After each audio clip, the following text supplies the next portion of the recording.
Assalamualaikum warahmatullahi wabarakatuh. Di sini saya akan menjelaskan soal pada buku Ken Koplis, yaitu pada nomor 8.5-5 tentang triple effect evaporator with reverse feed. Pada soal ini, laju umpan yang masuk adalah 20.410 kg per hours dari 10% berat larutan NaOH pada suhu 48,9 derajat Celcius yang akan dibekatkan di dalam triple effect reverse feed evaporator untuk menghasilkan larutan 50%. Saturat steam atau uap jenuhnya pada suhu 178,3 derajat Celcius diumpankan menuju ke evaporator pertama dan tekanannya pada efek yang ketiga adalah 10,34 kPa absolut. Nah, heat transfer coefficient atau koefisien perpindahan panasnya pada masing-masing efek diasumsikan 2840 W per M kuadrat Kelvin. Nah, pada soal ini hitunglah luas dari perpindahan panas dan konsumsi dari steam yang dibutuhkan. Nah, ini sudah saya gambarkan dari sketsanya atau diagramnya seperti ini. Jadi sudah jelas untuk feed yang masuk berapa, terus steamnya berapa dan produknya berapa. Nah, di sini juga kita asumsikan bahwa U1 sama dengan U2 sama dengan U3 atau tadi koefisiennya ya, yaitu sebesar 2840. Nah, yang ditanya pada soal ini yaitu luasnya dan laju dari steam yang dibutuhkan atau yang dikonsumsi. Yang pertama, untuk menjawab soal triple effect ini ada beberapa step yang harus dihitung atau dilakukan. Yang pertama adalah pada tekanan 10,34 kPa, maka T saturatednya dicari melalui appendix 2.9. Jadi di sini kita mencari suhu saturatednya dulu dari appendix 2.9 atau pada steam table. Nah, di sini karena tidak ada langsung di dalam tabel, jadi kita menggunakan interpolasi antara P atau tekanan dengan suhu. Nah, jadi kita tuliskan seperti ini ya. Seperti yang saya jelaskan di video sebelumnya, jadi untuk mencari interpolasi pada Excel yaitu dengan menggunakan forecast. Nah, kita tata angkanya seperti ini. Jadi kita tinggal menghitung forecastnya berapa dengan cara tekanan yang diketahui pada soal yaitu 10,34, terus koma, data pada tabel, data suhu pada tabel, kita drag, koma, dan tekanan pada tabel. Kita drag juga, sehingga diketahuilah nilai suhu saturatednya yaitu 46,35522 derajat Celcius. Nah, untuk step yang kedua yaitu making an overall and a solid balance. Jadi di sini kita mencari V1 plus V2 plus V3-nya. Jadi kita cari terlebih dahulu. Pertama-tama kita menggunakan raca massa total dengan rumus F sama dengan L1 plus V1 plus V2 plus V3. Dengan tadi di awal sudah diketahui bahwa feednya 20.410 dan L1 belum diketahui, sehingga untuk persamaan pertama yaitu V1 plus V2 plus V3 sama dengan 20.410 min L1. Nah, dari persamaan ini kita mencari neraca massa komponennya dengan rumus F kali XF sama dengan L1 kali XL ditambah V1 plus V2 plus V3 dikali 0. Nah, kita tinggal masukkan angkanya. Untuk XF sudah diketahui di soal tadi bahwa XF-nya adalah 0,1. Kita asumsikan segitu. Jadi untuk L1 dan XL-nya juga sudah diketahui bahwa nilainya 0,5. Jadi untuk L1-nya sebesar 4082 kg per hours. Maka kita bisa menghitung V1 plus V2 plus V3-nya.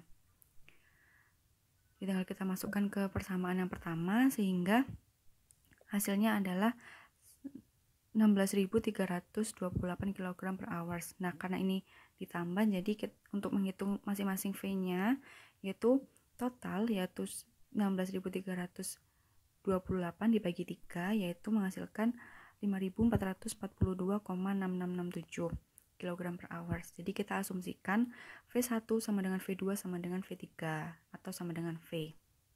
Jadi nilainya sama ya. Sehingga kita bisa menghitung L2 dan L3-nya dengan rumus yang L2 L1 ditambah V1, dan sehingga didapatkan L2-nya 9.524,667 kg per hours.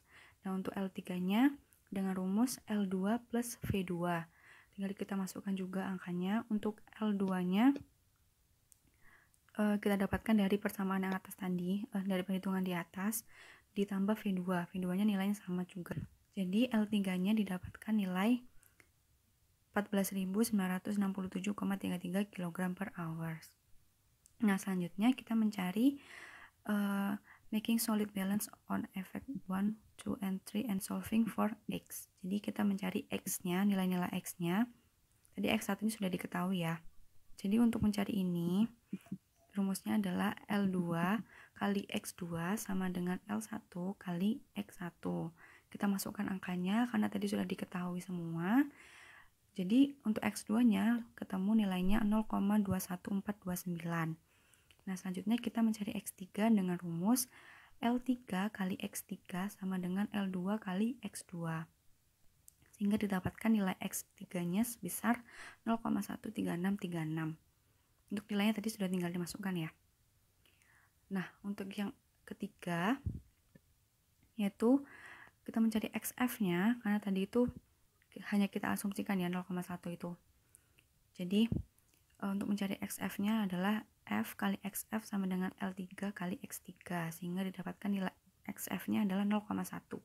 0,1 ini sudah balance. Seperti itu, karena untuk fit-nya WF kita adalah 0,1. Jadi udah balance. Untuk step yang ketiga, yaitu mencari BPR 1, 2, dan 3 melalui figur 8.4 strip 2. Jadi ini ada di buku Ginkoplis ya. Jadi mencari BPR-nya yaitu dari X1, X2, dan X3-nya. Nah, karena sudah diketahui tadi kita udah cari masing-masingnya, tinggal kita masukkan. Jadi X-nya adalah 46,35522 atau T1 rated-nya. Jadi untuk X-nya adalah 46,35522. Jadi misalkan untuk yang X, untuk mencari BPR 1 ini ya. Nah, dari X sebesar 46, itu tadi kita asumsikan di sini. Misalkan di sini ya. Lalu untuk X1-nya yaitu 0,5. Jadi 0,5 sama dengan 50% berat NaOH. Jadi untuk NaOH garisnya yang ini. Nah, dari 46 tadi kita tarik garis ke garis yang 50% berat NaOH ini di sini. Nah, selanjutnya kita tarik garis ke kanan untuk mencari BPR yang Celsius ya. Ke kanan sehingga didapatkan nilai dari suhunya sekitar 40,8 derajat Celcius. Nah, itu juga berlaku untuk X2 dan X3, yaitu untuk menghitung BPR 2 dan BPR 3. Sehingga setelah ditemukan masing-masingnya, yaitu BPR 2 8,5 dan BPR 3 5 derajat Celcius, maka selanjutnya kita jumlahkan BPR-nya, yaitu mencari sigma BPR sebesar 54,3 derajat Celcius.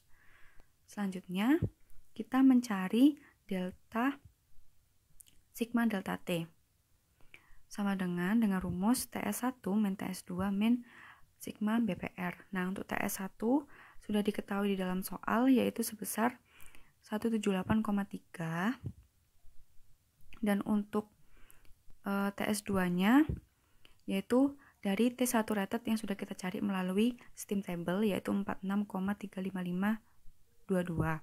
Nah, untuk sigma BPR-nya tadi barusan kita hitung, sehingga sigma delta T-nya sebesar 77,64477 derajat Celcius.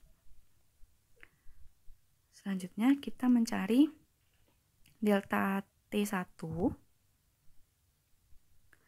Rumusnya adalah sigma delta T dikali 1 per U1 ditambah 1 per U2 ditambah 1 per U3. Nah, tadi kan di atas sudah kita asumsikan bahwa U1 sama dengan U2 sama dengan U3.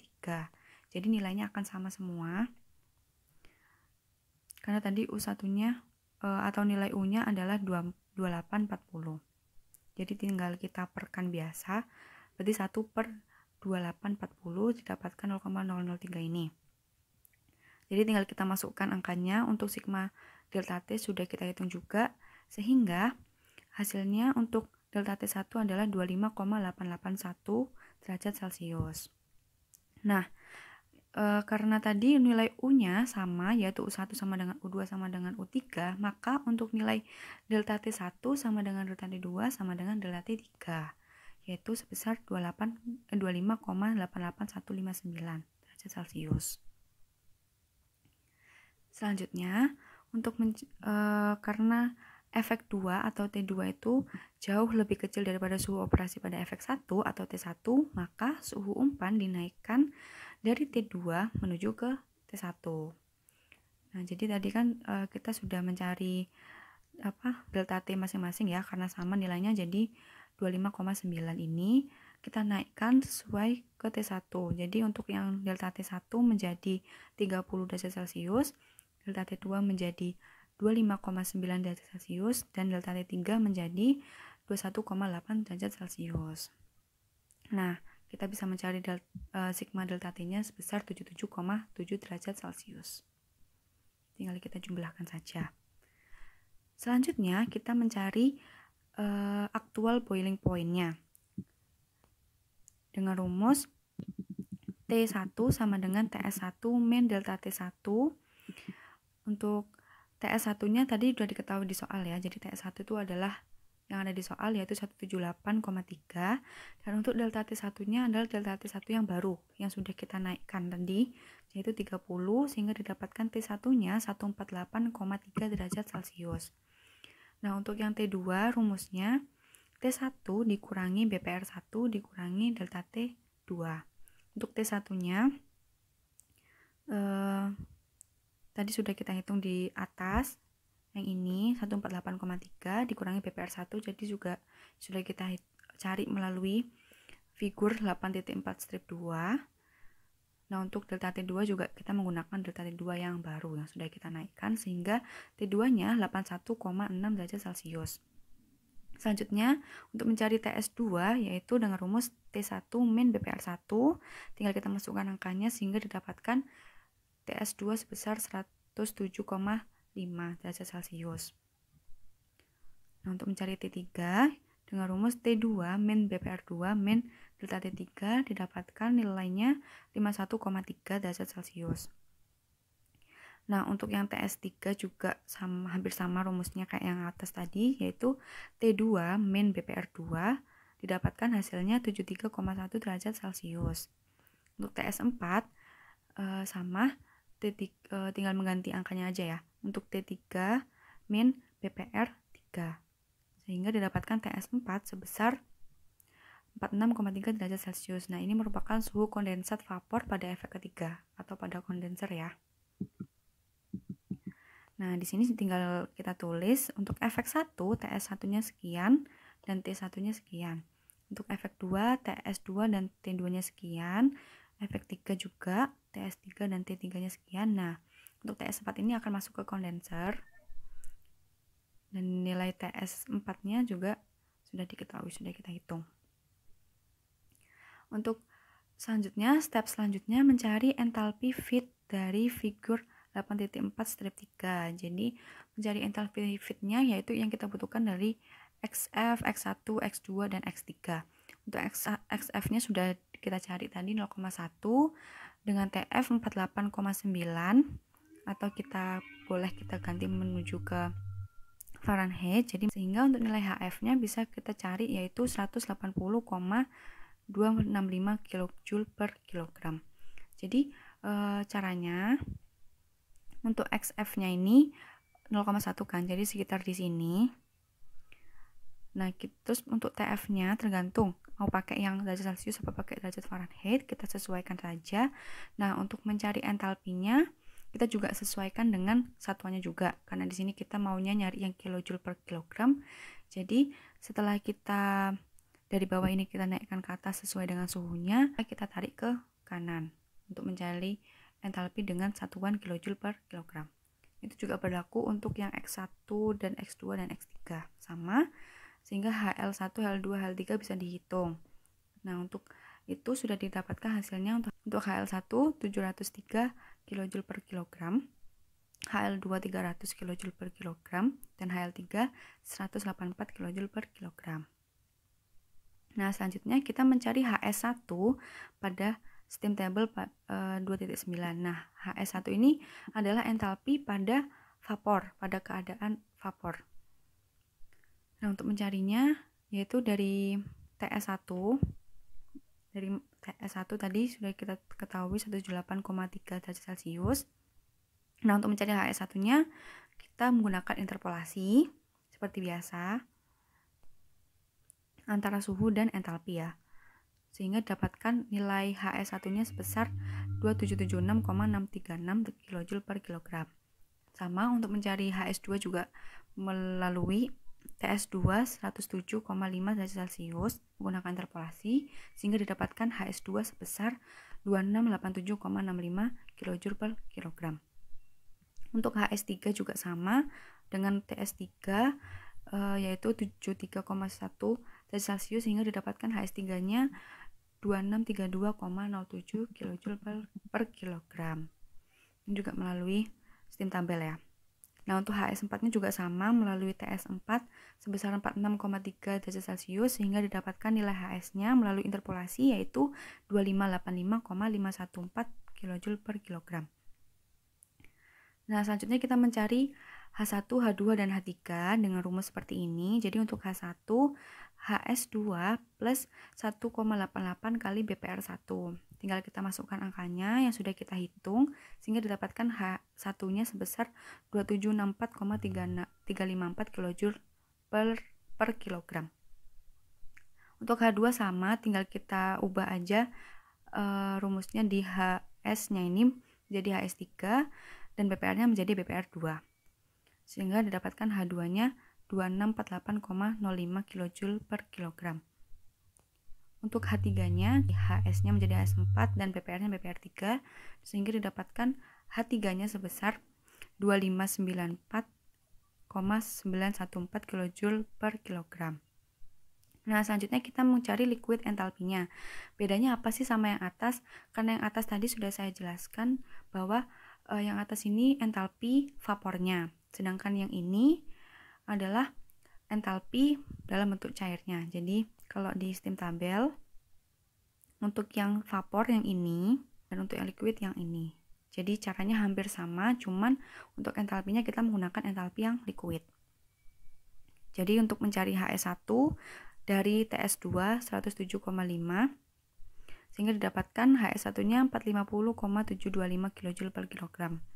Untuk mencari HS2-nya yaitu dari TS3 73,1 derajat Celcius, sehingga HS2-nya didapatkan 305,969 kJ per kilogram. Untuk mencari HS3-nya sama menggunakan TS4 46,3 derajat Celcius. Untuk HS3-nya didapatkan 193,8788 kJ per kilogram. Nah, untuk mencari HS saja ya, itu dari TS1 178,3 derajat Celcius, sehingga didapatkan HS-nya 755,723 kJ per kilogram. Nah, dari masing-masing HS ini yang sudah kita cari dari vapor dan liquidnya, kita bisa mencari lambdanya dari masing-masing efek. Untuk efek 1 berarti lambdanya entalpi vapor dikurangi dari entalpi liquid pada efek 1, sehingga didapatkan nilainya 2325,911 kJ per kilogram. Sama rumusnya di efek 2 dan efek 3, yaitu entalpi vapor dikurangi entalpi liquid dari masing-masing efek yang sudah kita hitung melalui interpolasi, Sehingga untuk efek 2 lambdanya 2381,681 kJ per kilogram. Untuk efek 3 lambdanya 2438,1912 kJ per kilogram. Dan untuk di kondenser itu menggunakan HS4 ya. Dan HS, jadi HS4 dikurangi HS sehingga didapatkan lambdanya 1829,791 kJ per kilogram. Nah, selanjutnya kita mencari neraca energi. Untuk persamaan yang pertama yaitu L2 dikali HL2 min H2 ditambah S lambda S ditambah L1 dikali H1 min HL1 sama dengan 0. Jadi kita masukkan saja angkanya dari cara-cara yang sudah kita hitung sebelumnya. Nah, di sini yang belum diketahui adalah L2 dan S-nya. Jadi ini adalah persamaan 1.